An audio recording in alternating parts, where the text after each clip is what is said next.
10th class math प्रश्नावली 8 त्रिकोणमिति। तो बेटा त्रिकोणमिति के बारे में हम अध्ययन करेंगे। तो त्रिकोणमिति में बेटा अनुपात होते हैं। क्या होते हैं? अनुपात। तो अनुपात कितने होते हैं बेटा? 6 होते हैं। कितने अनुपात होते हैं अपने? 6। कितने अनुपात होंगे भाई? 6। तो पहला अनुपात होगा बेटा अपना साइन थीटा। क्या होगा बेटा? Sine theta. दूसरा अनुपात होगा अपना कॉस थीटा। क्या होगा बेटा? Cos theta. तीसरा अनुपात होगा अपना टेन थीटा। क्या होगा बेटा? Tan theta. चौथा अनुपात होगा अपना कॉट थीटा। क्या होगा बेटा? Cot theta. पांचवा अनुपात होगा अपना कॉट थीटा हो गया सेक थीटा। क्या होगा बेटा? Sec theta. और छठवां अनुपात होगा अपना कोसेक थीटा। क्या होगा बेटा? Cosec theta. ये 6 अनुपात होते हैं अपने, और इनको हमें इसी क्रम में याद रखना है। बात आई समझ में? अब बेटा ये जो 6 अनुपात हैं, इन 6 अनुपातों को हमें याद करना बहुत इम्पोर्टेंट है। बात क्लियर? अब बेटा इन जो 6 अनुपात हैं ये एक दूसरे के विपरीत होते हैं। कैसे होते हैं? विपरीत, यानी कि उल्टा क्रम। इनका क्या होता है बेटा? उल्टा क्रम। क्या होता है? उल्टा। क्या होता है बेटा? कि भाई मैं कहूँ कि भाई ये जो साइन थीटा है ना, साइन थीटा बराबर होता है, या उल्टा क्रम मत लिखें, कि साइन थीटा बराबर होता है 1/cos थीटा। कोसेक थीटा क्या होता है बेटा? 1/कोसेक थीटा। पहला हो गया। दूसरा है बेटा कि साइन थीटा बराबर 1/कोसेक थीटा, और कोस थीटा, कोस थीटा बराबर होता है बेटा 1/सेक थीटा। क्या होता है बेटा? Sec theta. तीसरा है टेन थीटा, कि टेन थीटा बराबर होता है अपना 1/कॉट थीटा। क्या होता है? 1/कॉट थीटा। चौथा है कॉट थीटा, कॉट थीटा बराबर होता है 1/टेन थीटा। क्या होता है? 1/टेन थीटा। पांचवा सेक थीटा, सेक थीटा बराबर होता है 1/कॉस थीटा। छठवां कोसेक थीटा, कोसेक थीटा बराबर होता है बेटा 1/साइन थीटा। अब ये कैसे हुए?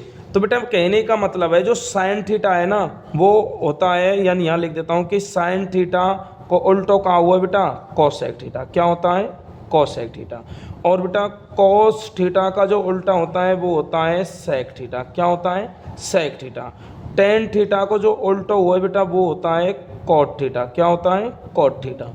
कॉट थीटा का जो उल्टा होता है वो होता है बेटा टेन थीटा। क्या होता है? Tan theta. सेक थीटा का जो उल्टा होता है वो होता है बेटा कॉस थीटा। क्या होता है भैया? Cos theta. और जो कोसेक थीटा होता है वो उल्टा होता है साइन थीटा का। किसका होता है? Sine theta. ये एक दूसरे के क्या होते हैं बेटा? उल्टे। मैं कहूँ कि साइन का उल्टा कोसेक, कोस का उल्टा सेक, टेन का उल्टा कॉट, कॉट का उल्टा टेन, सेक का उल्टा कोस, कोसेक का उल्टा साइन। इसी प्रकार ये इनके फॉर्मूला होते हैं बेटा, सूत्र होता है कि साइन थीटा बराबर होता है 1/कोसेक थीटा, साइन थीटा बराबर 1/कोसेक थीटा, कोस थीटा बराबर 1/सेक थीटा, टेन थीटा बराबर 1/कॉट थीटा, कॉट थीटा बराबर 1/टेन थीटा, सेक थीटा बराबर होता है 1/कोस थीटा, कोसेक थीटा बराबर होता है 1/साइन थीटा, कोसेक थीटा बराबर 1/साइन थीटा। इन दोनों के बेटा एक एक सूत्र और होते हैं।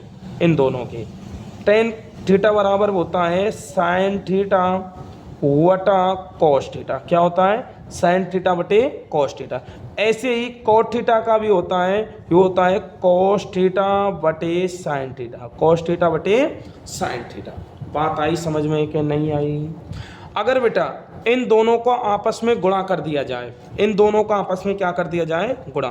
तो फॉर्मूला लिख रहा हूँ यहाँ पर, इन दोनों का आपस में गुणा कर दिया जाए, जैसे कि sine theta into cosec theta into cosec theta, sine theta into cosec theta मान कितना हो जाता है बेटा? गुणा होने पर 1 हो जाता है, या बिंदी सी मतलब का है गुणा, कि sine theta into cosec theta को मान कितने कह जाए? 1। ऐसे ही बेटा कि cos theta into sec theta को मान जब गुणा हो जाए आपस में तो कितना रहेगा? 1। ऐसे ही बेटा tan theta into cot theta अगर गुणा हो जाए तो क्या रहेगा बेटा? मान 1 रहेगा। बात समझ में आई कि नहीं आई? बोल बेटा, क्लियर है?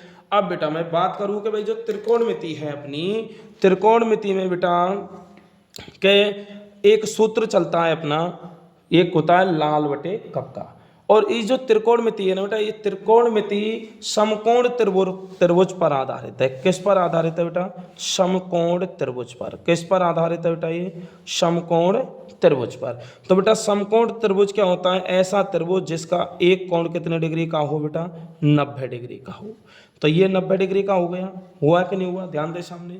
तो बेटा सीधी सी बात है कि 90 डिग्री के सामने वाली भुजा, 90 डिग्री के सामने वाली भुजा क्या कहलाती है? कर्ण कहलाती है। क्या कहलाती है? कर्ण। जैसे ये त्रिभुज है ABC, तो ये कर्ण हो गया। वैसे ये क्या होता है बेटा? आधार होता है। क्या होता है? आधार। और ये क्या होता है बेटा? लंब होता है। क्या होता है? लंब। अब बेटा मैं कहूं कि जैसे इस भुजा पर क्या है? थीटा है। इस कोण पर क्या है बेटा? थीटा है। तो नोट लगा के लिख लेना यहाँ पर हो कि क्या कि 90 डिग्री के सामने वाली भुजा, 90 डिग्री के सामने वाली भुजा क्या होती है बेटा? कर्ण कहलाती है। कर्ण कहलाती है। 90 डिग्री के सामने वाली भुजा क्या कहलाती है बेटा? कर्ण कहलाती है। दूसरी बात, थीटा के सामने वाली भुजा, थीटा के सामने वाली भुजा, थीटा के सामने वाली भुजा क्या कहलाती है बेटा? लंब कहलाती है। क्या कहलाती है बेटा? लंब कहलाती है। तो इसको क्या बोलते हैं बेटा? हम बोलते हैं थीटा। क्या बोलते हैं? थीटा। क्या बोलते हैं बेटा? थीटा। लिख दिया है। और शेष भुजा, और शेष भुजा क्या कहलाएगी बेटा? जो बच जाएगी वो क्या कहलाएगी? आधार कहलाती है। क्या कहलाती है बेटा? आधार कहलाती है। बात समझ में आई कि नहीं आई? क्लियर?